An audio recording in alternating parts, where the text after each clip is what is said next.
Alright, gonna scale up this thing with my cycling shoes to hopefully get a good shot of me coming back this way.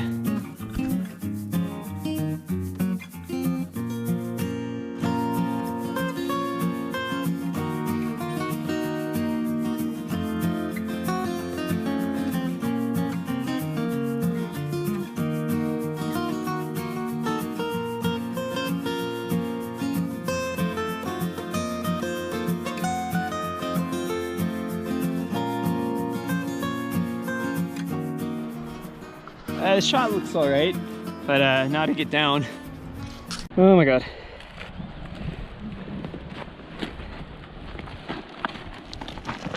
Woo. Woo.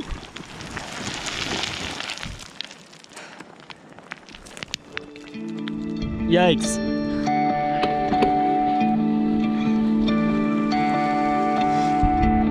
So it's getting a little more difficult right now, that's for sure. I'm above 15,000 feet in elevation, and I got another 1,000 feet to ascend just on this little leg of road here. This is the steepest part of the road so far, and it's of course where the road goes from paved to dirt.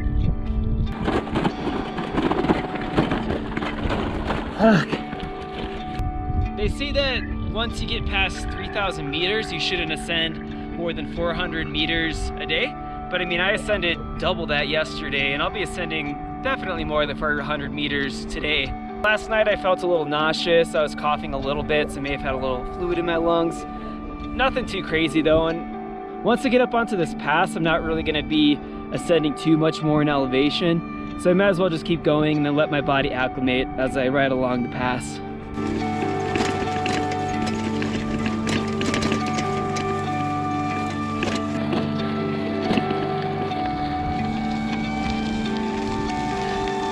So it's almost completely flattened out here, but wow, look how close I am to these snow caps. That's bananas. But I still have a little bit further to go until I truly get to the summit and then over into the pass.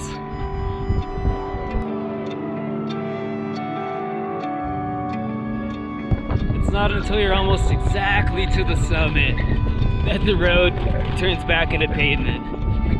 That's how it goes.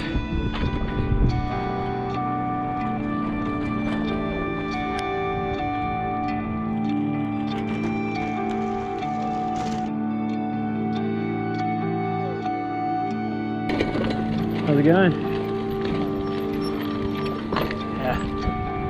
Oh. You're like basically at the top. I did poop before.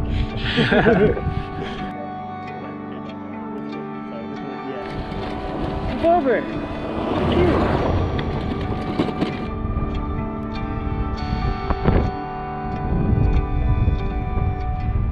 This is definitely a super old graveyard. This has been robbed, I guess.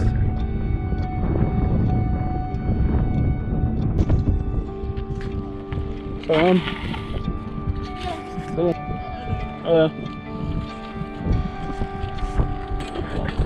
Oh. Откуда едешь?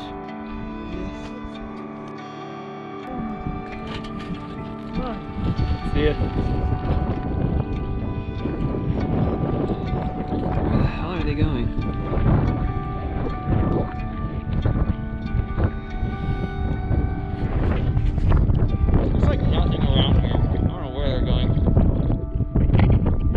I can't remember the last time I opened my tent and didn't have cows right outside of my tent. Hi cuties! Hi babies! Oh, I'll never get tired of how cute little baby cows are.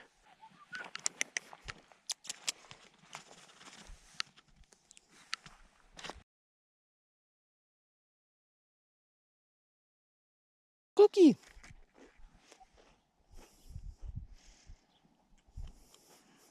So this is why I only gave you half. You guys don't like my food. So I ended up just camping outside of this little village here called Aluchan or something. I don't know, it doesn't really matter. I'm at 13,000 feet today. There are quite a few homestays over here that I could have supported, but I decided to camp for some reason. By the way, my budget is no longer $2 a day because it was my birthday like 10 days ago. So the family sent me some cash for my birthday. I still don't have a crazy huge budget, but it's not $2 a day, thankfully. So now I can afford a homestay every now and then when I want, and I can afford Pringles whenever I can find them. That's been like the sign of a decent store is if they have Pringles. If they have Pringles, they have a bunch of other food that will sustain you. Even though they're pretty expensive, they're about the same price as they are in the States. So I think it's only tourists that buy Pringles, definitely not the locals. Anyways, you don't care about Pringles. This is a pretty poor village. I mean, there's nothing out here. You can see there's no trees, there's no plants, there's nothing. I was freezing cold last night, and it's the end of July. I mean, it's July 30th right now, I think. I couldn't imagine what it would be like surviving out here in January. I mean, these people have to burn yak dung just to heat up their houses and cook with, just because there's like literally nothing.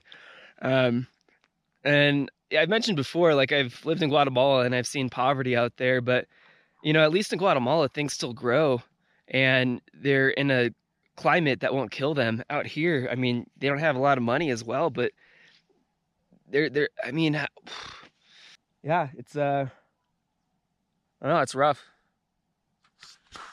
What do you think, little baby? You look healthy.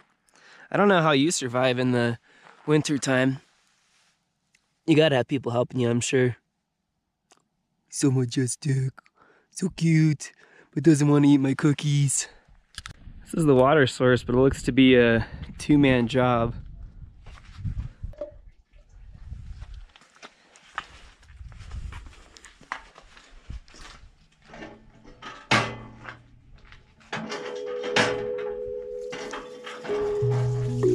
Don't knock it over. Oh, I knocked it over again.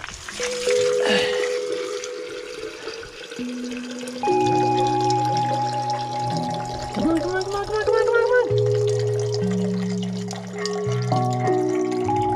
on. Ugh, this is gonna take a while.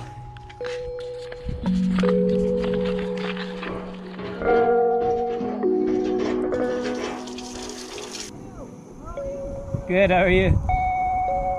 How was your campsite? It's a nice place, but there are a lot of mosquitoes. Yeah, it's crazy. Completely crazy. And you camp here? Yeah, like just in the field. Okay. See you soon. Oh yeah, see ya.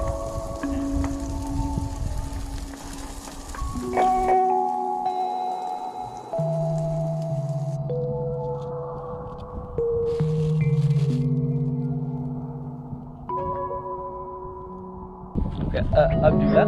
Yeah. Yeah? How old are you? 10. 10? Cool. Yes. I'm 29. Yeah, it's old.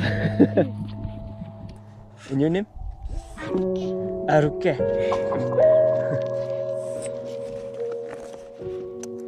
Well, I'm going. See ya. Bye.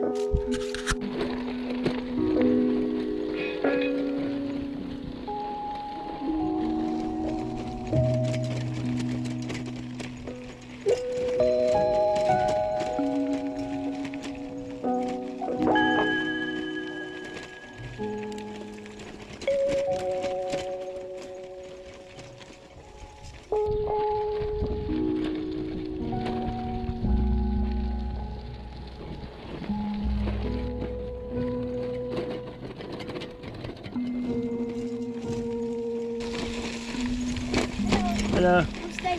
Спасибо. Ahmad. Yeah, Mogab da.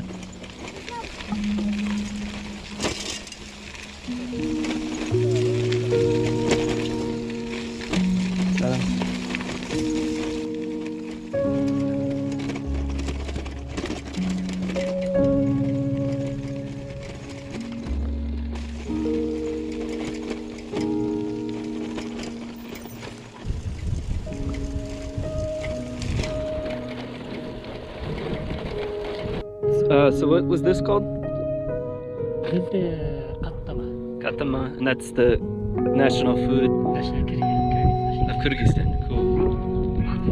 This is Chivarsak. What? Chivarsak. Chivarsak. Cool. Chivarsak.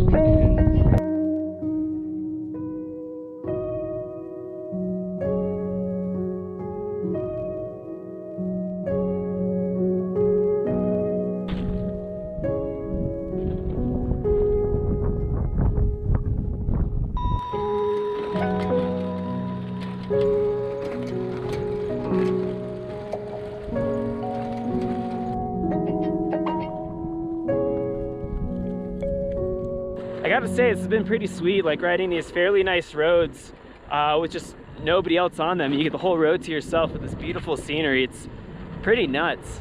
I guess that would be one of the big upsides of cycling in developing countries, is just, there's a lot less cars. Yeah, I mean, as long as you got enough water and food and you know where you're going, it's pretty peaceful and liberating.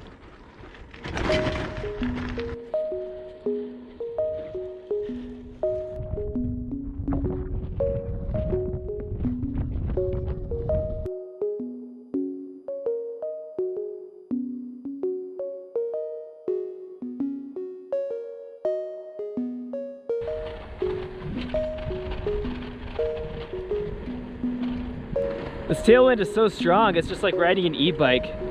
I haven't had to pedal for like 20 kilometers, and the rest is just like a slightly downhill, and I got a tailwind the whole time, so this is definitely one of the easiest rides I've done so far. It's like the Palmair just gets easier and easier. Knock on wood.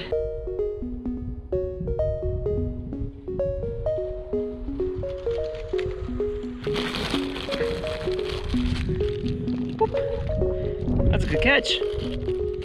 Let's get some more. Whoop! Oh, so close. You're so cute. I want to take you home. This is so heartbreaking. I just want to take them all home. It sucks too because you can't pet them because they got fleas and ticks and stuff. Aww. Baby! I can't take you, I'm sorry.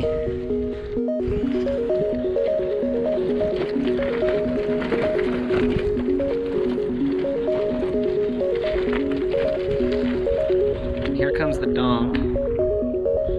Hey baby. You lost too? I don't know what to do with you.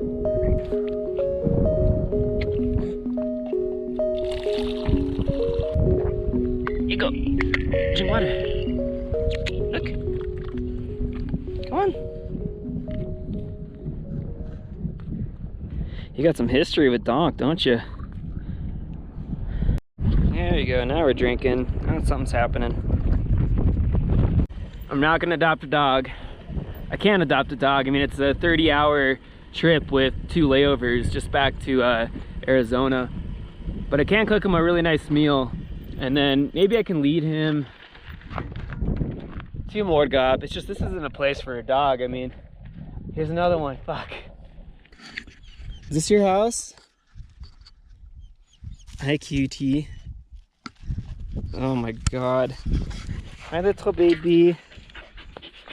I can't touch you. You have fleas, probably. This is too much dog. I don't know what to do. Do you know him? Is this your house? Okay.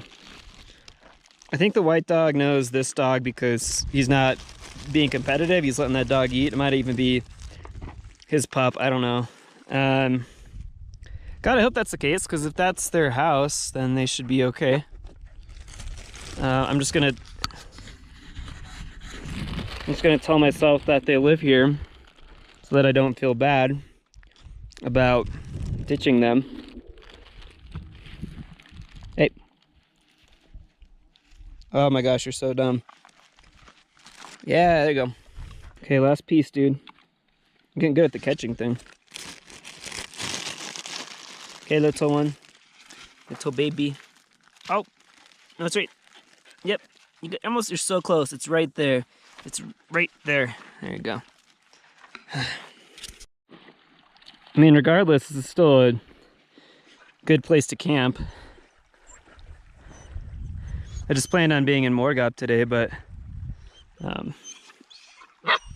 okay. I'll camp here. I'll cook you some buckwheat, and then I'm gonna ditch you and feel really bad about it. Yeah, there's no way I'm camping here. There's a few too many mosquitoes. So in today's episode of Cooking for Dogs, I got a creek water broth with beef bouillon and chicken bouillon. And then next we'll be preparing that with a little bit of buckwheat, actually a lot of buckwheat. And then we'll be pouring it directly onto the ground for the puppies to enjoy while I weasel my way out of here.